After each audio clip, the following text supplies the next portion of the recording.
সম্পর্ক যাদের হৃদয় পরিষ্কার, ক্লিন হৃদয়, যাদের আত্মা যাদের পরিষ্কার, ভেজাল মুক্ত, তারা ডান হাতে আমলনামা পাবে। ডান হাতে আমলনামা পাবে, পেয়ে খুশি। আজ পাস পাস করছে, কিয়ামতের ময়দানে পাস করছে, আর সে বড় পাস আর কি আছে? যেমন দুনিয়া দেখেন না, কেউ প্লাস পাইলে, গোল্ডেন পাইলে কি খুশি, ভাই ভাই আমি পাস করছি, মিষ্টি খাও মিষ্টি খাও। এবার বলো ভাই দেখো দেখো, হাও মুকর কিতাবে আমার আমলনামা দেখো, কি সুন্দর রেকর্ড, আমি কি সুন্দর রেজাল্ট আমার। কাদের? যারা ঈমান এনেছে। কোন ঈমান? ভেজাল মুক্ত ঈমান, শিরক মুক্ত ঈমান, শিরক মুক্ত দিল, কলবে সালিম, সুস্থ হৃদয়, হৃদয়ে কোনো ভেজাল নাই, কোনো হৃদয়ের অসুখ নাই, রোগ নাই, ব্যাধি নাই। আর ওই তো লোকদের অন্তরে ব্যাধি রোগ ভরা। আল্লাহ পাক বলেন ফি কুলুবিহিম মারাদুন ফাযাদাহুমুল্লাহু মারাদা ওয়া লাহুম আযাবুন আলীমুম বিমা কানু ইয়াকযিবুন। ওই সমস্ত লোকদের, মুনাফিক মার্কা মুসলমান যারা অন্তর পরিষ্কার নয়, কলবে সালিম নয়, সুস্থ হৃদয় নয়, তাজকিয়া নেই, তারা মুনাফিক।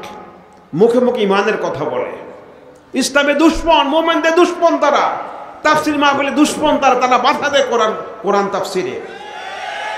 আল্লাহ পাক বলেন وقال الذين كفروا لا تسمعوا لهذا القرآن والغوا فيه لعلكم تغلبون। কাফেররা বলে, অর্থাৎ যাদের অন্তর পরিষ্কার নয়, মুখে মুখে ইমানের কথা বলে, আসল ভিতরে অন্তরে ইসলামে দুশ্মনী দ্বারা ভরা, তারা বলে লা তাসমাউ লিহাদাল কোরআন, তাফসীর মগরে যাইবা না, কোরআন শুনবা না, গোলমাল করো, তাফসীর ভাঙ্গ, তাফসীর করতে দেবা না এলাকায়, ওয়ালগাও ফি, গোলমাল করো, বিশৃঙ্খলা করো, নৈরাজ্য সৃষ্টি করো, লাআল্লাকুম তাগলিবুন, তাইলে কিন্তু তোমরা সফল হবে, তোমরা বিজয়ী হবে, তোমরা বিজয়ী হবে। এই যে ইসলাম আসতে পারবে না, কোরআন আসতে পারবে না, বিজয় তোমাদের আসবে। আল্লাহ পাক কি বলেন তার পাল্টা? وَإِذَا قُرِئَ الْقُرْآنُ فَاسْتَمِعُوا لَهُ وَأَنصِتُوا لَعَلَّكُمْ تُرْحَمُونَ। আল্লাহ পাক বলেন তার পাল্টা, যখন কোরআন পড়া হয়, ওরা বলে কোরআন শুনো না, আল্লাহ বলেন যখন কোরআন পড়া হয়,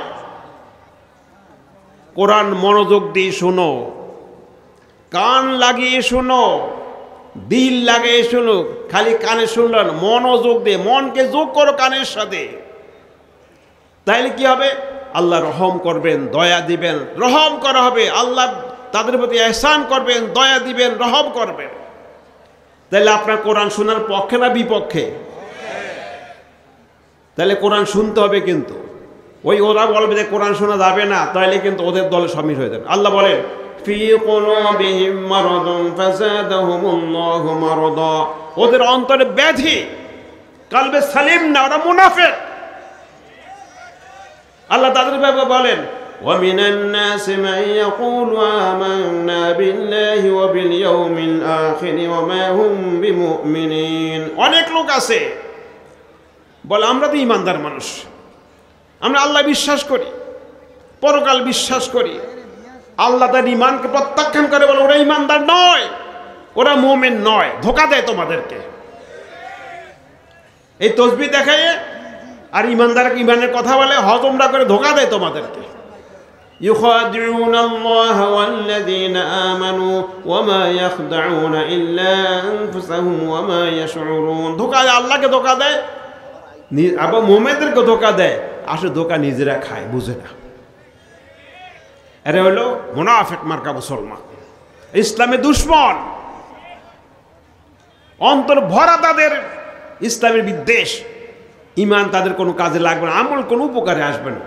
আল্লাহ বলেন, মুমিনদেরকে বলেছেন ইয়া আইয়ুহাল্লাযীনা আমানু লা তাত্তাখিযু বিতানাতাম মিন দুনিকুম লা ইয়ালুনাকুম খাবালা ওয়াদ্দু মা আনিতুম ক্বাদ বাদাতিল বাগদাউ মিন আফওয়াহিহিম ওয়া মা তুখফি সুদুরুহুম আকবার ক্বাদ বায়্যানা লাকুমুল আয়াতি ইন কুনতুম তা'কিলুন হা আনতুম হাউলাই তুহিব্বুনাহুম ওয়া লা ইউহিব্বুনাকুম وتؤمنون بالكتاب كله وإذا لقوكم قالوا آمنا وإذا خلوا عضوا عليكم الأنامل من الغيظ قل موتوا بغيظكم إن الله عليم بذات الصدور ومؤمن لا تتخذوا بطانة من دونكم যে সমস্ত লোকদের দিল খারাপ, কলবে সলিম না, সুস্থ হৃদয় নয়, আত্মার তাজকিয়া নেই, কলবের তাজকিয়া নেই, পবিত্র নয়, তাদেরকে কখনো অন্তরঙ্গ বন্ধু বানাবে না, তাদের সাথে সম্পর্ক গড়বে না। কেন? লা ইয়ালুনাকুম খাবালা, তোমাদের ক্ষতি করার ব্যাপারে বিন্দু মাত্র ত্রুটি করবে না, যখনই সুযোগ পাবে আঘাত আনবে তোমাদের প্রতি। অদ্দু মানিতুম, তাদের আশা হলো সব তারা কামনা করে তোমরা বিপদে পড়ো। মুসলমানরা বিপদে পড়ে এটা তারা চায়, ওরা ফাঁসি ঝুলুক, ওরা জেলখানা যাক, ওরা গুম হোক, ওরা নির্যাতিত নিপীড়িত, ওরা এটা পছন্দ করে। কাদবাদাতিল বাগদা মিন আফওয়াহিম, কখনো কখনো তাদের মুখ দিয়ে ইসলাম বিরোধী কথা বেরিয়ে আসে দুই চারটা। ওমা তুকফি সুদুর আকবার, আর ভিতরে যা রয়েছে অন্তর যার বিদ্বেষ ইসলামের আরো মারাত্মক। قد بينا لكم الآيات إن كنتم تعقلون, আমি সুস্পষ্টভাবে সব আলামত বলে দিলাম, যদি আকল থাকে বুঝতে পারবে। তো যাদের ঈমান দুর্বল, ঈমান নেই, অর্থাৎ মুনাফিক মার্কা মুসলমান, যারা ঈমান কলব সুচ্ছ নয়, স্বচ্ছ নয়, পরিষ্কার নয়, তাজকিয়া নেই, পবিত্র নয়, তাদের বাম হাতে আমলনামা আসবে, সেটা আফসোস করে বলবে হায় রে জীবনটা কি করলাম। যাই হোক, লম্বা কথা এখানে, সেখানে তারা বলবে মা আগনা আন্নি মালি হালাকা আন্নি সুলতানি, এত মাল কামাইলাম, এত মাল কামাইলাম, লক্ষ লক্ষ হাজার হাজার কোটি টাকা পাচার করলাম, হাজার হাজার কোটি টাকা চুরি করে ঘরে ঢোকাইলাম, দেশে বিদেশে বাড়ি করলাম, 30, 40, 50, 200, 300 করে কোটি কোটি হাজার হাজার কোটি টাকা পাচার করলাম, আজকে আমার সম্পদ আমার কোনো উপকারে আসতেছে না, এবং আমার ধনবল জনবল এত লোক বাড়াইলাম, এত দল বাড়াইলাম, এত দল করলাম, লোক বাড়াইলাম, কত কিছু করলাম, টাকা দিয়ে পয়সা দিয়ে পারলাম, আজকে আমার তারা কোনো উপকার আসতেছে না। মাগনা আইনি মালিয়া হালাকা আইনি সুলতান, আমার রাজত্ব শেষ। এই রাজত্বের জন্য এত কিছু করলাম, রাতে ভোট করলাম, দিনে ভোট করালাম, জাল ভোট করালাম, অটোমেটিক পাস করালাম, কত কিছু করলাম, হালাকা আইনি সুলতানি, আমার রাজত্ব শেষ। আল্লাহ পাক বলে খুজু হবা করলো, ধরো তারে, গ্রেপ্তার করে শিকল দিয়ে আটকাও, 70 হাত শিকল দিয়ে তাকে বাঁধো, তার জাহান্নামে ফেলো। কেন? কালবে সলিম ছিল না, তাদের অন্তর পরিশুদ্ধ নয়। অন্তর পরিশুদ্ধ না থাকার কারণে বাম হাতে আমলনামা আসবে, যত টাকা কামিয়েছে, অর্থ উপার্জন করেছে, এগুলো কোনো কাজে লাগবে না। পরকাল দুরকাল, দুনিয়া আমরা দেখতে পাচ্ছি, দেখেন এখন হাজার হাজার কোটি টাকা আছে, কিন্তু তারা সেই বাবুরা এখন কোথায় আছে? তাহলে এখন কোথায় কোথায় তাদের অর্থবিত্ত, কোথায় তার দলবল, কে কোথায় গেছে খবর নাই, কোথায় গেছে সভাপতি, কোথায় গেছে সেক্রেটারি, কোথায় গেছে সহ সেক্রেটারি, কোথায় গেছে কে, কারো খোঁজ খবর নাই। মাগনা আন্নি মাল হালাকা আন্নি সুলতান, সব শেষ। কাজে কালবে সলিম যদি না থাকে, হৃদয় যদি সুস্থ না হয়, তাহলে কিন্তু অবস্থা সৃষ্টি হবে। এই জন্য হৃদয় সুস্থ হওয়া প্রয়োজন আমলকে কবুল করার জন্য। এই নফসকে কোরআনের ভাষায় 3টা ভাগ করা হয়েছে। নফসকে 3 ভাগে ভাগ করা হয়েছে, আর নফসুল আম্মারা, আর নফসুল লাওয়ামা, আর নফসুল মুতমাইন্না। নফসে আম্মারা এটা প্রথম পর্যায়ে, নফস প্রবৃত্তি, যে হাওয়া, মানুষের প্রবৃত্তি, এটা ন্যাচারালি মানুষকে মন্দ কাজের প্রতি উদ্বুদ্ধ করে, মন্দ করে আদেশ করে। সিনেমা চাইতে বলবে, বাইস্কোপ চাইতে বলবে, ঘুষ খাইতে বলবে, তারপরে অন্যায় কাজ করতে বলবে। তার নফসে আম্মারা হলো, এর নেচার হলো মানুষকে মন্দ কাজের আদেশ করে, মন্দ কাজে উদ্বুদ্ধ অনুপ্রাণিত করে। যত খারাপ কাজ আছে, চুরি করো, ডাকাতি করো, জিনা করো, ব্যভিচার করো, লুট করো, এই করো, মানুষের অধিকার হরণ করো, মানুষের বাড়ি ভেঙে দাও, তফসির মাহফিল তফসির ভাঙ্গ, নফসে আম্মারা কাজ হলো এটা। এই নফসকে যদি পরিশুদ্ধ না করা যায়, কি মুবারক নাকি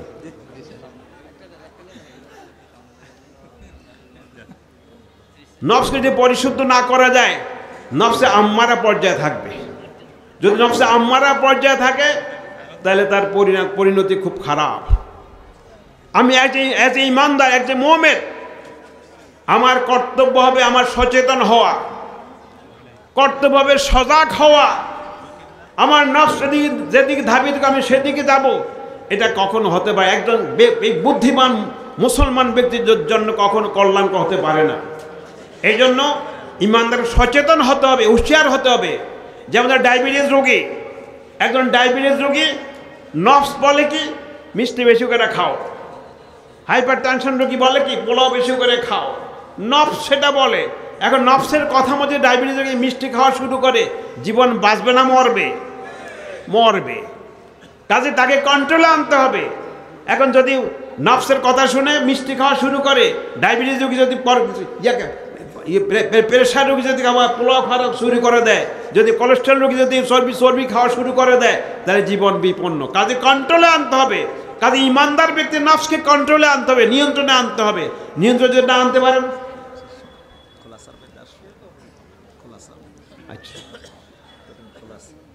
নফস যদি কন্ট্রোল না আনা যায় তাহলে কোন জীবন বিপন্ন। এই জন্য রাসূলুল্লাহ সাল্লাল্লাহু আলাইহি ওয়াসাল্লাম বলেছেন, আল কাইস মান দানা নাফসু আমালা মা বাদাল মাউত ওয়া লা ইয়াজমাতু নাফসাহু ওয়া তামান্না আলা আল্লাহ। বুদ্ধিমান সেই ব্যক্তি হিসাব করে যে আমি কতটা ভালো কাজ করেছি, কতটা মন্দ কাজ করেছি। ঘুম থেকে উঠে হিসাব করে আল্লাহর পছন্দের কাজ কয়টা করেছি, অপছন্দের কয়টা করলাম ইত্যাদি, এগুলো সব হিসাব যে করে তারপরে কর্মসূচি নেয়, সামনে আগে আসে, সে হলো আসল বুদ্ধিমান। আর বেয়াকু বলে সেই ব্যক্তি নফসের তাবেদারি করে, প্রবৃত্তি যা চায় তাই করে। আর আল্লাহ কাছে আল্লাহ আমাকে জান্নাত ফেরদৌস 1 নম্বর সিটটা বরাদ্দ করে দিন আমার জন্য। এই হলো বেয়াকুব আহমক। কাজেই নফসকে কন্ট্রোলে আনতে হবে, নিয়ন্ত্রণে এনে এটা নফসের লাওয়ামার পর্যায়ে নিতে হবে। সেকেন্ড স্তরে লাওয়ামা। লাওয়ামা হইল তিরস্কারকারী। অর্থাৎ আপনি একজন ইমানদার, একজন মোমেন, যখন আপনি কোনো অন্যায় কাজ করবেন, নফস আপনাকে বলে, হয় বেটা তুই তো মোমেন মানুষ, তুই চুরি করলি কেন, ডাকাতি করলি কেন, নামাজ পড়লি না কেন? নফস তাকে তিরস্কার করে। তো তখন কিছুটা আবার ভালো কাজ দিকে চলে যায়, আবার শয়তান তাকে নিয়ে আসে, নফস আবার তাকে নফসের দিকে চলে আসে। এইভাবে আবার সে তওবা করে, আবার গুনাহ করে। এটা নফসের লাভ, তাকে তিরস্কার করে, আবার সে ফিরে আসে। যেমন আপনি বের হয়েছেন বাড়ি থেকে, বের হওয়ার পরে কাপড় চোপড় সুন্দর কাপড় চোপড় পরে বের হয়ে আসছেন, এবার রাস্তায় বের হয়েছেন, ধুলাবালি লাগছে, কাপড় ময়লা হয়েছে। এবার আপনি কি করেন, বাড়িতে গিয়ে কাপড় পরিষ্কার করেন, পরিষ্কার করে আবার বের হন, আবার ময়লা হয়। ঠিক এমনিভাবে নফস। এবারে আমার কি হয়, আমি অন্য সমাজ চলতে গিয়ে, অফিস আদালত করতে গিয়ে, বাজার করতে গিয়ে, হাট করতে গিয়ে দেখা যায় আমি অন্যায় করে ফেলছি, মানুষকে ঠকাচ্ছি, ধোঁকাবাজি করতেছি, প্রতারণা করছি। আবার কত করে মনে আসে, আরে আমি তো মুসলমান, আল্লাহর কাছে যেতে হবে, তখন আবার একটা ফিরে আসে। এই অর্থাৎ কখনো ভালো থাকে, কখনো মন্দ থাকে। এটা নফসুল লাওয়ামা। চূড়ান্ত আল নফসুল মুতমাইন্না। নফসুল মুতমাইন্না হলো প্রশান্ত হৃদয়, মনের শান্তি আর স্যাটিসফ্যাকশন আছে, মনের শান্তি আসে। অর্থাৎ আপনি নামাজ পড়েন, শান্তি আসে। এবার এই যে মসজিদ তাফসিরে আসছেন, আপনি মনে শান্তি আসে, প্রশান্তি হৃদয়, শান্তি লাগে, আরাম লাগে। যেমন মাছ পানিতে থাকে, আরামে থাকে, কোনো ছটপট নাই। ঠিক এমনিভাবে ইমানদার ব্যক্তি যখন এই পর্যায়ে চলে যায়, নফসকে এই পর্যায়ে নিতে পারে, কন্ট্রোল করে, তাকে নিয়ন্ত্রণে রেখে, তাকে প্রশিক্ষণ দিয়ে এই পর্যায়ে আনতে পারে, নফস মুতমাইন্না, প্রশান্তির হৃদয়, তাহলে কি হবে? আল্লাহ পাক বলেন, ইয়া আইয়াতুন নাফসুল মুতমাইন্না ইরজিই ইলা রাব্বিকা রাদিয়াতাম মারদিয়া ফাদখুলি ফি ইবাদি ওয়াদখুলি ফি জান্নাতি। তবে আল্লাহ পাক এই প্রশান্ত হৃদয় তাকে ডেকে আল্লাহ পাক বলে, আমার নিকটবর্তী বান্দার ঢুকে দাও এবং জান্নাত প্রবেশ করো। অর্থাৎ নফসে মুতমাইন্না যার হবে, অর্থাৎ আপনি ইবাদত করে শান্তি পান কিনা। এই ফজরের সালাত যারা পড়তে আসছেন, যারা ঘুমকে হারাম করে দিয়ে নফসকে বিরুদ্ধতা করে, এই ঘুমকে হারাম করে শীতের ভিতরে উঠে ভজন জমাতে পড়লেন, আপনি প্রশান্ত, আপনি শান্তি লেগেছে বলে আপনি আসতে পারছেন। আর একজন আসতে পারে নাই, নফস তাকে আটকায় রাখছে, শয়তান তাকে আটকাইছে। হাদিসে আছে, যা কোনো হাদিস বলার সময় নেই আমাকে বলতে সংক্ষেপ করার জন্য। এই জন্য আমি সংক্ষেপ করছি। এবং এই নফসকে কীভাবে আপনি ট্রিট করবেন, চিকিৎসা কীভাবে করবেন আজকে আমি বলতে পারবো না, আমি শুধু নফস তিন প্রকার। তবে একটু বলবো যে নফস মুতমাইন্না হতে হলে আল্লাহ পাক বলছেন আল্লাযীনা আমানু ওয়া তাতমাইন্নু কুলুবুহুম বিযিকরিল্লাহ আলা বিযিকরিল্লাহি তাতমাইন্নুল কুলুব। যারা ঈমানদার হবে, সত্যিকার ঈমানদার যারা, যাদের অন্তর পরিষ্কার, তাজকিয়া যাদের আছে, হৃদয় যাদের পরিষ্কার, কলবে সালিম যাদের আছে, তারা আল্লাহ জিকিরের মাধ্যমে প্রশান্তি লাভ করে। এই দুনিয়া আমরা জেনে রাখো, একমাত্র আল্লাহ জিকিরের মাধ্যমে অন্তরে প্রশান্তি আসবে, এছাড়া আর কোনো কাজের মাধ্যমে অন্তরে প্রশান্তি আসবে না। মুমিন প্রশান্তি পাবে অন্তরে জিকিরের বা আল্লাহ জিকিরের মাধ্যমে। জিকির অর্থ এই নয় যে আপনি এখানে বসে বসে জিকির করতে তসবিহ তাহলিল পড়তে হবে, আল্লাহ না। প্রত্যেকটি কাজে কর্মে আল্লাহকে স্মরণ করে আল্লাহর হুকুম মোতাবেক আপনি বিধান আপনি কাজ করবেন। আপনি ঘরে আছেন, আল্লাহ কীভাবে সংসার চালাতে বলেছেন সেভাবে সংসার চালান, এটা হলো জিকির। আপনি বাজারে গিয়েছেন, দোকানদারি করেন, আল্লাহ কীভাবে ব্যবসা করতে বলেছেন তার স্মরণ করে সে নিয়ম মতো ব্যবসা করেন, আল্লাহ জিকির হলো। অফিসে গিয়ে আল্লাহ পাক কীভাবে অফিস করতে বলেছেন সেভাবে অফিস করতে, এটা জিকির হলো। আপনি বিচারালয়ে বসেন, বিচার ব্যবস্থায় আপনি রায় দিতে গেছেন, আল্লাহ কীভাবে রায় দিতে বলেছেন সেইভাবে রায় দিলে তাহলে জিকির হলো। আপনি রাষ্ট্র চালাচ্ছেন, কীভাবে রাষ্ট্র চালাতে বলেছে আল্লাহ পাক সেভাবে রাষ্ট্র চালাইলেন, আপনি আল্লাহ জিকির করলেন। তাইলে প্রত্যেকটাই কাজে আল্লাহ জিকির হবে যদি আপনি আল্লাহ বিধানকে স্মরণ করে সে মোতাবেক কাজটা করেন, তাইলে সেটা হবে আল্লাহ জিকির। আর এভাবে যদি করতে পারেন তাই নফস মুতমাইন্না, শয়তান ঢুকতে পারবে না। শয়তান এখানে ঢুকতে চায়, এই কালবে ঢুকতে চায়, এটাকে ময়লা করতে চায়, এটাকে দূষিত করতে চায়, এটাকে অপবিত্র করতে চায়, অসুস্থ করতে চায়। শয়তান ঢোকার চেষ্টা করে, কিন্তু যেই দিলে আল্লাহর জিকির সবসময় থাকে, আল্লাহকে স্মরণ সবসময় থাকে, সে দিলে শয়তান প্রবেশ করার সুযোগ পায় না। তখন অন্তরটা তার পরিষ্কার থাকে, সুস্থ থাকে, তখন ইবাদত ভালো লাগে। আর যদি জিকির থেকে গাফেল হয়ে যায়, দোকানে গেছে লাভ দেখি, নফস বলে ভেজাল মিশাও, মাপে কম দাও, ফরমালিন মিশাও, তাইলে লাভ বেশি হবে। ওই নফস বলছে, সে এবার কি করলো, এইসব কাজ করলো, তাইলে বোঝা গেল তার প্রশান্তি আসবে না। এই জন্য অন্তরে প্রশান্তি এবং আল্লাহ রাজি হবেন, আল্লাহর ঘোষণা, আল্লাহ রাজি, আপনি আল্লাহর উপর রাজি, আল্লাহর উপরে আল্লাহ আপনার উপর রাজি। এই নফস মুতমাইনের জন্য আল্লাহ জিকির লাগবে। তারপরে আরও অনেক কিছু আছে, কিভাবে আপনি এটাকে পরিশুদ্ধ রাখবেন, পরিশুদ্ধ করবেন, অনেকগুলো ট্রিটমেন্ট আছে। এই ট্রিটমেন্টগুলো যদি করতে পারেন তাহলে ইনশাল্লাহ আপনার নফস আম্মারা থেকে লাওয়ামা আসবে, লাওয়ামা থেকে মুতমাইনা পর্যায়ে আসবে, এবং মুতমাইনা পর্যায়ে আসলে আপনি সফল ইমানদার। 71 সালে 16 ডিসেম্বর যখন পাকিস্তান সেনাবাহিনী প্রধান জেনারেল নিয়াজি আত্মসমর্পণ করে, তখন আত্মসমর্পণ করেছিল ইন্ডিয়ান সেনাপ্রধান জেনারেল অরোরার কাছে। বাংলাদেশের এই মুক্তিযুদ্ধের সর্বাধিনায়ক কর্নেল ওসমানীকে সেখানে রাখা হয়নি, অর্থাৎ ইন্ডিয়ার কাছে আত্মসমর্পণ করেছে পাকিস্তান সেনাবাহিনী। এই জন্য এই যে কতদিন আগে মোদি বলেছে এটা আমাদের বিজয়ের দিবস, মানে ওদের বিজয়ের দিবস, এবং ওদের সেনাবাহিনীকে তার সে অভিনন্দন জানিয়েছে তাদের প্রচেষ্টায় তারা এই দেশকে, পাকিস্তানকে ভেঙে এই দেশকে তাদের অধীনস্থ করেছে। কিন্তু এই দেশ ইন্ডিয়ার অধীনস্থ হয়ে থাকার জন্য আসেনি, জালিমের জুলমের শিকার হওয়ার জন্য এ দেশ মুক্ত করা হয়নি। এই জন্য 24 আন্দোলন আমরা দেখতে পাচ্ছি। জুলাই আগস্টে ছাত্র জনতা জীবন বাজি রেখে নারী পুরুষ সকল স্তরের জনতা মাঠে নেমে জীবন বাজি রেখে 15 বছর বা 16 বছরের জুলমের অবসান ঘটিয়ে, বৈষম্যের অবসান ঘটিয়ে একটি স্বাধীন মুক্ত রাষ্ট্র বাংলাদেশ তারা গঠন করতে সক্ষম হয়েছে। এটা স্বাধীন রাষ্ট্র আমরা পেয়েছি আবার নতুন করে। 2024 সালের 5ই আগস্ট এই স্বাধীনতা আন্দোলনে যে সমস্ত ছাত্র জনতা জীবন দিয়েছে, আল্লাহ পাক তাদের শাহাদাতের মর্যাদা দান করুন, তাদের পরিবার বর্গকে সবর করার তৌফিক দিন, নেয়মাল বদল তাদেরকে দান করুন। যারা এখন হাসপাতালে কাতরাচ্ছে, কারো চোখ চলে গিয়েছে, হাত ভেঙে গেছে, হাত নাই, পা নেই, চোখ নেই, পরা 500 জনের মতো চোখ হারিয়ে ফেলেছে, এখনো প্রতিদিন 2-1 জন মারা যাচ্ছে হাসপাতালে। রব্বুল আলামিন যারা এখন হাসপাতালে গড়াচ্ছে, কাতরাচ্ছে, মেহেরবানি করে অতি দ্রুত তাদেরকে সেবায় কামেলা নসিব করেন ইয়া রব্বুল আলামিন। তাদের পরিবারকে নেয়মাল বদল আপনি দান করেন, তাদেরকে উত্তম জাযা আপনি দান করেন। এদেশ যে উদ্দেশ্যে আল্লাহ এই ছাত্র জনতা জীবন দিয়েছে, জুলমের অবসান ঘটে ইনসাফ প্রতিষ্ঠা করার জন্য, আদল প্রতিষ্ঠা করার জন্য, যাতে করে আবার ইনসাফ প্রতিষ্ঠা হতে পারে, জুলমের অবসান হতে পারে, আবার যেন কোনো স্বৈরাচারী শাসক না বসতে পারে, সেই জন্য রব্বুল আলামিন দ্বারা আমরা কামনা করি, আল্লাহ আমাদেরকে তৌফিক দান করুন। পাকিস্তান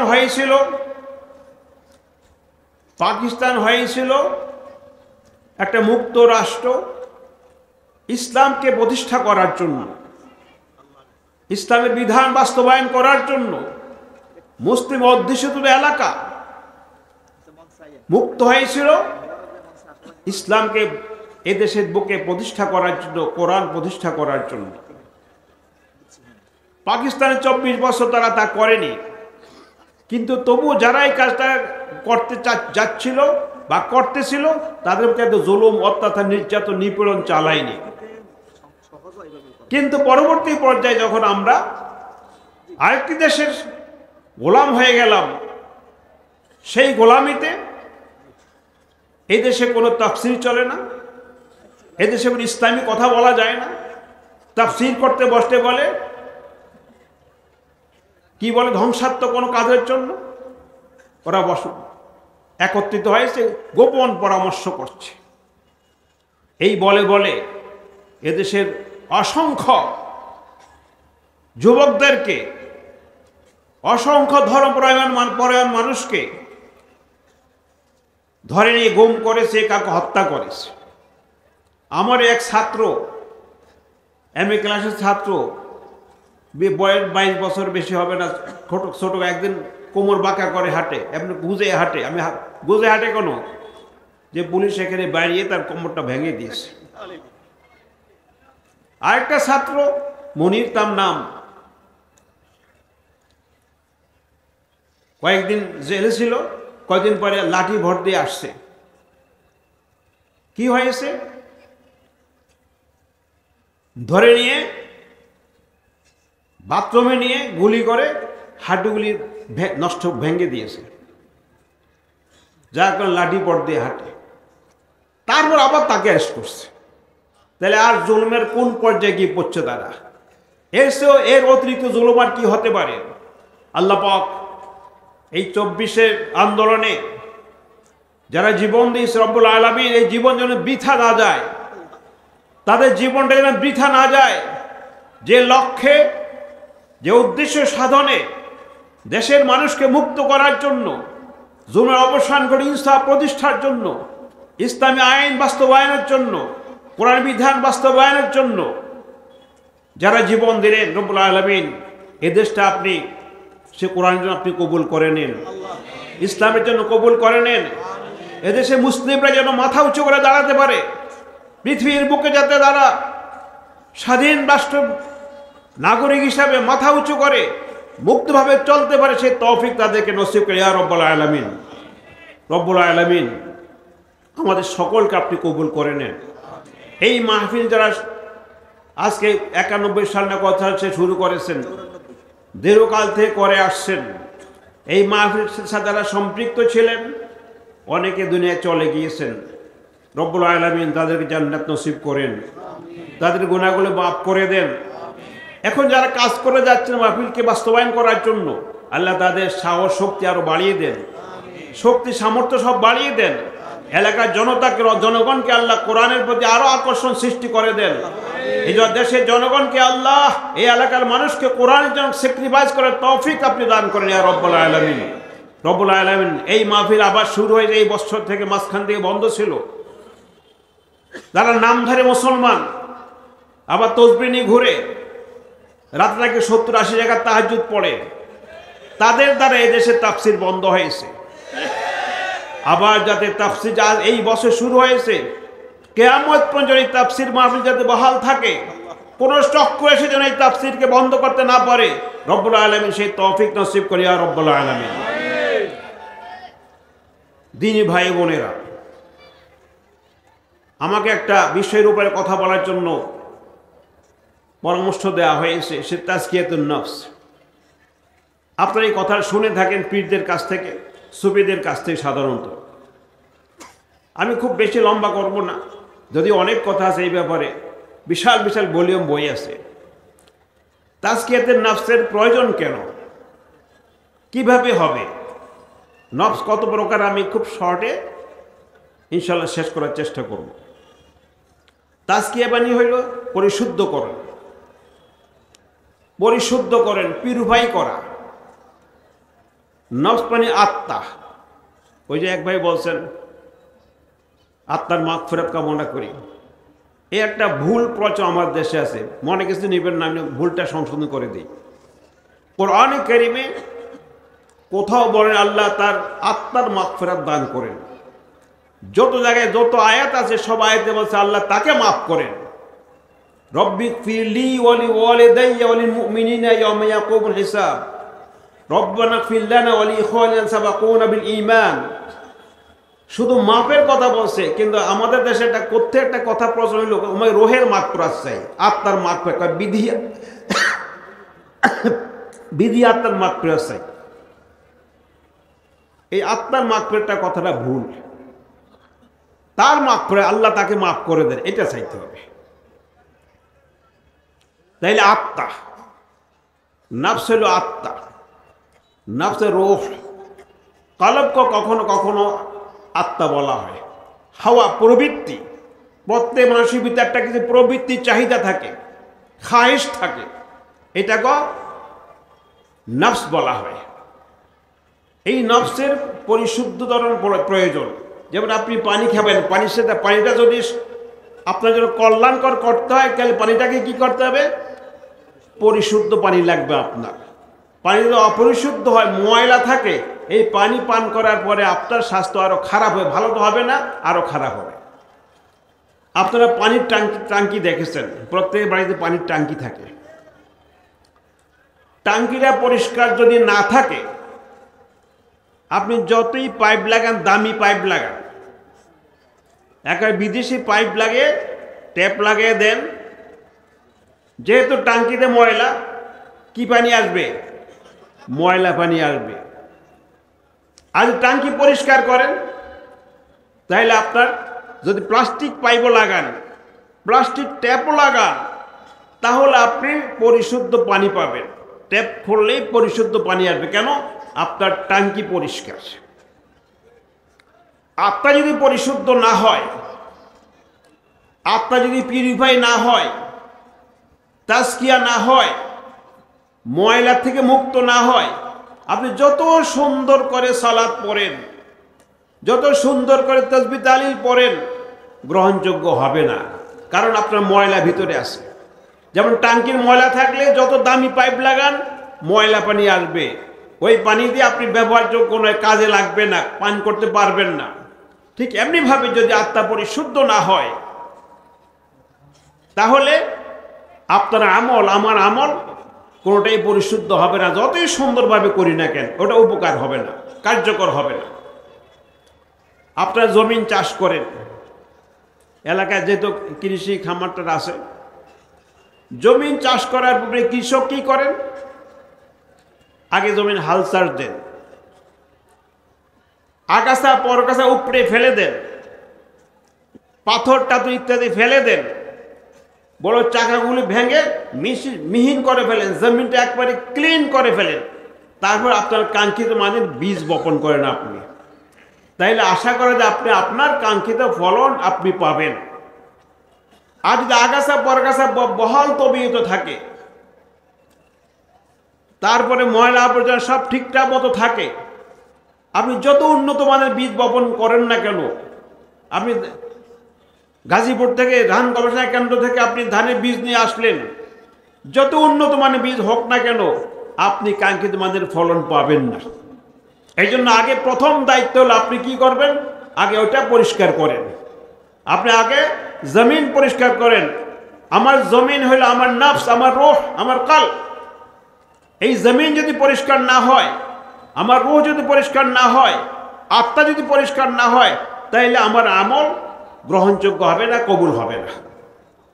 এই জন্য এটা তাসকিয়া প্রয়োজন, পরিশুদ্ধকরণ প্রয়োজন। আল্লাহ পাক কোরআন করে বলেন, فَمَن يَكْفُرْ بِالطَّاغُوتِ وَيُؤْمِن بِاللَّهِ فَقَدِ اسْتَمْسَكَ بِالْعُرْوَةِ الْوُثْقَى لَا انفِصَامَ لَهَا وَاللَّهُ سَمِيعٌ عَلِيمٌ الله ولي الذين آمنوا يخرجهم من الظلمات إلى النور والذين كفروا أولياؤهم الطاغوت يخرجونهم من النور إلى الظلمات أولئك أصحاب النار هم فيها خالدون فمن يكفر بالطاغوت তাগুতকে যে অস্বীকার করে, মন থেকে উৎখাত করে ফেলে, তাগুতি চিন্তা চেতনা বিশ্বাস যদি মন থেকে দিল থেকে উৎখাত করে উপড়ে ফেলে দেয়, ওই উম্মিন বিল্লাহ, আগে প্রথম কাজ হলো অন্তরকে পরিশুদ্ধ করা তাগুতি চিন্তা থেকে। তাগুত কি? সীমা লঙ্ঘনকে করে। আল্লাহর প্রত্যেক জায়গায় সীমা দিয়েছেন, সীমারেখা দিয়ে দিয়েছেন। এই যে সীমারেখা যদি দেখা যায় না, বর্ডার তিনি দিয়ে দিয়েছেন। যেমন একজন জেলি, তার বর্ডার চতুর্পাশ দেয়াল দেয়া আছে। আল্লাহ পাক দেয়াল দিয়েছেন, দেখা যায় না কিন্তু দেয়াল দেয়া আছে। আপনি দেখবেন একটা সীমা, একটা দেয়াল দেয়া আছে, এর বাইরে দেখতে পারবেন না। আপনি শুনবেন, এর বাইরে কথা শুনতে পারবেন না। আপনি আয় করবেন, এর বাইরে আয় করতে পারবেন না। আপনি ব্যয় করেন, এর বাইরে ব্যয় করতে পারবেন না। আপনি এই ওদিকে যাবেন, এর বাইরে যেতে পারবেন না, ইত্যাদি। সকল যে একটা বর্ডার দিয়ে আল্লাহ পাক দিয়েছেন। এবং তিনি বলেছেন, তিলকা হুদুদুল্লাহি ফালা তা'তাদুহা ওয়া মান ইয়াতা'আদ্দা হুদুদাল্লাহি ফাউলাইকা হুমুল যালিমুন। এই যে সীমারেখা দিলাম, আমি বর্ডার দিয়ে দিলাম, এই সীমারেখা কেউ লঙ্ঘন করবে না। এই সীমারেখা যে লঙ্ঘন করবে সে জালিম, সে পাপাচারী, পাপিষ্ঠ। তাহলে অন্তরকে পরিশুদ্ধকরণ এটা আগে প্রথম প্রয়োজন। জমিন পরিষ্কার করি, আমার অন্তরের জমিন, আমার কালব হলে জমিন, আমার আত্মা হলে জমিন। এই জমিনকে আগে ক্লিন করেন, পরিষ্কার করেন, এর নাম তাসকিয়া। এটা এখানে যদি আপনি শিরকি আকীদা রাখেন, নাস্তিকবাদী চিন্তা চেতনা লালন করেন, কুফরি চিন্তা বিশ্বাস লালন করেন, আর যদি আপনি ইবাদতবন্দি করেন, যদি মুখে আপনি কালিমা জিকির করেন, যদি আপনি তাসবিহ তাহলিল যতই পড়েন, যদি নফল নামাজ পড়েন, আপনার আমল গ্রহণযোগ্য হবে না। এই যে আত্মার তাসকিয়ার প্রয়োজন। আপনি দেখবেন মহিলা কাঁথা শিলায়, বিশেষ করে বর্ষাকালে কাঁথা শিলে যখন শিলায়, সুতার গোড়া দিয়ে একটা গিট্টু দেয়, একটা গিরা দেয়। কেন গিরা দেয়? তাইলে সেলাইগুলো থাকবে। আর যদি গিরা না দিয়ে সারা রাত সেলাই করে, সকালে উঠে দেখবে যে সেলাই একটাও নেই, কারণ গোড়া গিরা ছিল না। এটার নাম হলো এটা হলো আত্মাকে পরিশুদ্ধ করে গিরা দেওয়া। এই গিরাটা না দিলে যেমন সেলাই হয় না, এই গিরাটা না লাগালে আপনার আমল ঠিক হবে না। এই জন্য এই গিরা প্রয়োজন। এটার নাম হলো আত্মার পরিশুদ্ধকরণ। এই জন্য তাসকিয়াতুন নফস, এই জন্য বলা হয় যে আত্মার পরিশুদ্ধ, এটাকে শিরক থেকে, কুফর থেকে, নাস্তিকবাদের চিন্তা চেতনা থেকে, বেদাত থেকে, কুফরি থেকে, সব কিছু থেকে মুক্ত করে এটাকে একমাত্র আল্লাহর দিকে ফিরে আনতে হবে। তারপরে ওয়ুমিন বিল্লাহ, তারপরে ঈমান আনলে কাজে লাগবে। আপনি সারা দিন লা ইলাহা ইল্লাল্লাহ জিকির করেন, কোনো লাভ হবে না যদি আপনার আত্মা পরিশুদ্ধ না হয়। কারণ এই লা ইলাহা ইল্লাল্লাহ আপনি কি কত শুদ্ধ উচ্চারণ করতে পারি। আরবের আবু জাহেল, আবু লাহাব, মুশরিকরা আমার চেয়ে আরো সুন্দরভাবে তারা উচ্চারণ করতে সক্ষম, তারা এই ভাষাভাষীর লোক। কিন্তু এই কলেমাকে তারা পড়ে নাই, আমাকে উচ্চারণ ভালো করতে পারবে। এবং রাসূল বললেন, মান ক্বালা লা ইলাহা ইল্লাল্লাহ দাখালা জান্নাহ, যে লা ইলাহা ইল্লাল্লাহ বলবে সে জান্নাতে প্রবেশ করবে। তাহলে আবু জেহেল আবু লাহাবের জন্য কি সমস্যা ছিল এই কালেমা পড়তে? কারণ এই কালেমা তারা বুঝছে, তারা যে অন্তরকে আমার এই মূর্তি পূজার চিন্তা থেকে অন্তরকে পরিশুদ্ধ করতে হবে। আমি যে মানুষের জুলুম অত্যাচার করি, নির্যাতন নিপীড়ন করি, এ থেকে আমার অন্তরকে পরিশুদ্ধ করতে হবে, নতুবা আমার এই লা ইলাহা ইল্লাল্লাহ বলা যে কোনো ফায়দা হবে না।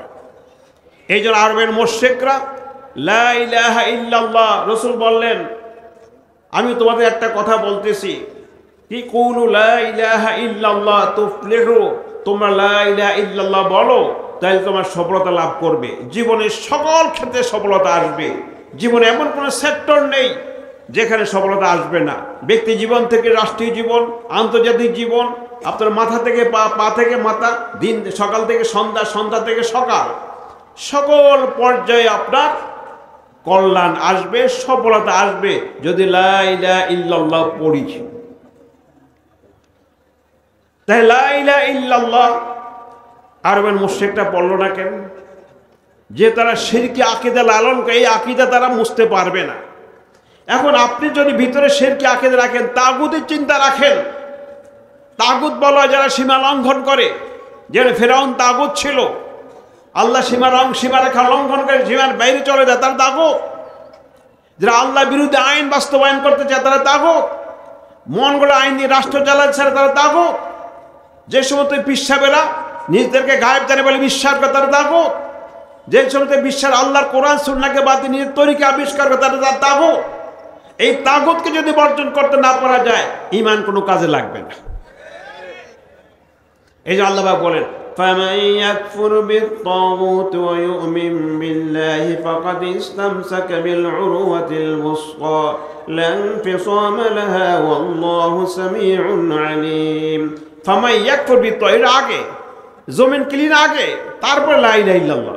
এই যে ফামান ইয়াকফুর বিত্তাগুত, তারপর হলো ওয়া ইউমিন বিল্লাহ, আল্লাহর উপর ঈমান আনে। তাহলে আগে কুফরকে অন্তর থেকে মুছে ফেলেন, তারপর ওয়া ইউমিন বিল্লাহ, তারপর আল্লাহর উপর ঈমান আনেন। তাহলে ঈমানটা পরে, জমিনে বীজ বপন করবেন পরে, আগে আপনি জমিন পরিষ্কার করেন। এটা না হলো তাজকিয়াতুন নফস, আগে পরিষ্কার করা, ক্লিন করা।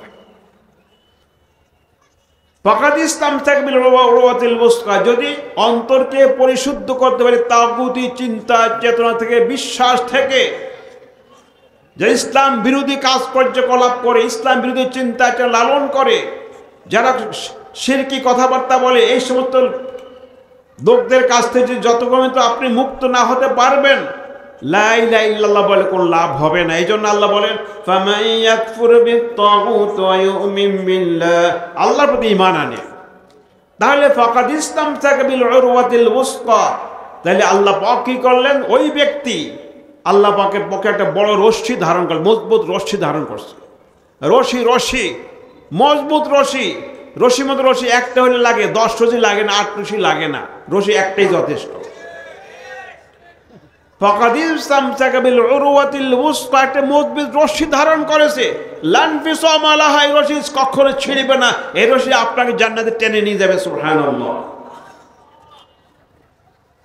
কাজেই আল্লাহ পাক বলেন, ওয়া'তাসিমু বিহাবলিল্লাহি জামিআন ওয়া লা তাফাররাকু, সকলে মিলে আল্লাহর রশ্মিকে ধরো। কোন এই রশ্মির কথা? যে রশ্মি হইল অর্থাৎ কোরআনে কারীমের রশ্মি, আল্লাহ দ্বীনের রশ্মি, অর্থাৎ যে তাগুতকে উৎখাত করবে, আল্লাহর প্রতি ঈমান আনয়ন করবে, সেই হলো রশ্মি ধারণ করলো আল্লাহ পাকের রশ্মি। কিন্তু আপনি তাগুত সব রাখবেন আর এক হয়ে যাবেন, আল্লাহ রশ্মি ধারণ করবেন, কখনো সফল হবেন না। রেজিস্ট্রেশন লাগে আগে। আপনি এসএসসি পরীক্ষা দিবেন, পরীক্ষা তো পরে, আগে রেজিস্ট্রেশন করেন। রেজিস্ট্রেশন না করে যদি আপনি যতই ভালো পরীক্ষা দেন, রেজাল্ট হবে না। যখন রেজাল্টের সময় আসবে দেখবে কি তার তো রেজিস্ট্রেশন নাই, খাতার পত্র ভালোই লেখছে কিন্তু রেজিস্ট্রেশন নাই। আপনি অন্তরকে পরিষ্কার করে ঈমানের রেজিস্ট্রেশন করেন, আগে নাম লেখান, রেজিস্ট্রেশন করেন। রেজিস্ট্রেশন ছাড়া যত ভালো আমল করেন কোনো কাজে লাগবে না। এই জন্য আল্লাহ পাক কোরআনকে বারে বলছেন ইন্নাল্লাযীনা আমানু ওয়া আমিলুস সালিহাত, আগে ঈমানকে ঠিক করো। ঈমান ঠিক করার জন্য আগে তাগুতকে অস্বীকার করো, জমিন পরিষ্কার করে তার ঈমানের কথা বলো। আল্লাহু ওয়ালিয়্যুল্লাযীনা আমানু ইউখরিজুহুম মিনাজ যুলুমাতি ইলান নূর। আল্লাহ মুমিনদের বন্ধু, অভিভাবক। এই ধরনের মুমিন যারা, এই আমরা সার্টিফিকেটধারী মুমিন অথবা কি বলে আদমশুমারির মুমিন, এই মুমিন হলে কাজ হবে না। ওই মুমিন যে তাগুতকে উৎখাত করে দিয়ে অন্তরকে পরিশুদ্ধ করে ঈমান যারা আনয়ন করে তারা হলো মুমিন। আল্লাহ এই ধরনের মুমিন হলো বন্ধু, তাদের অভিভাবক তারা। আল্লাহ পাক ইউখরিজুহুম মিনাজ যুলুমাতি ইলান নূর, অন্ধকারের পথে আলোর পথে নিয়ে আসেন। কাজেই তাজকিয়াতুন অন্তরকে পরিশুদ্ধ করা প্রথম প্রয়োজন। কালবকে পরিশুদ্ধ করা, রূহকে পরিশুদ্ধ করা। রাসূলুল্লাহ সাল্লাল্লাহু আলাইহি ওয়াসাল্লাম ফরমান ইন্না ফিল জাসাদে মুদগা ইযা সালাহা সালাহাল জাসাদু কুল্লু ওয়া ইযা ফাসাদাত ফাসাদাল জাসাদু কুল্লু আলা ওয়া হিয়াল কলব। প্রত্যেক মানুষের অন্তরে একটা ছোট্ট গোশতের টুকরা আছে, যদি পরিশুদ্ধ হয়, তাজকিয়া হয়, এই অন্তরের প্রতি তাজকিয়া হয়, গোটা শরীরের তাজকিয়া হবে, মানে গোটা শরীর পরিশুদ্ধ হবে, গোটা আমল পরিশুদ্ধ হবে। ওয়াইজা ফাসাদাত ফাসাদাল জাসাদু কুল্লু, অন্তরে যে কলব রয়েছে এটা যদি অপরিশুদ্ধ হয়, খারাপ হয়ে যায়, তাহলে গোটা শরীরের কাজ খারাপ হবে, গোটা শরীরে আমল খারাপ হবে, টিকবে না শরীর। যেমন আজকাল দেখেন যদি ডায়াবেটিস হয়, অত হার্ট যদি ডিস্টার্ব করে, অথবা কোনো এই কি বলে কিডনির সমস্যা হয়, বাইরের একটা বহিঃপ্রকাশ ঘটে, বাইরে আর ভালো থাকে না শরীরটা। এই জন্য অন্তরকে পরিশুদ্ধ করা, এটা পরিশুদ্ধ হলে গোটা শরীর আমল পরিশুদ্ধ।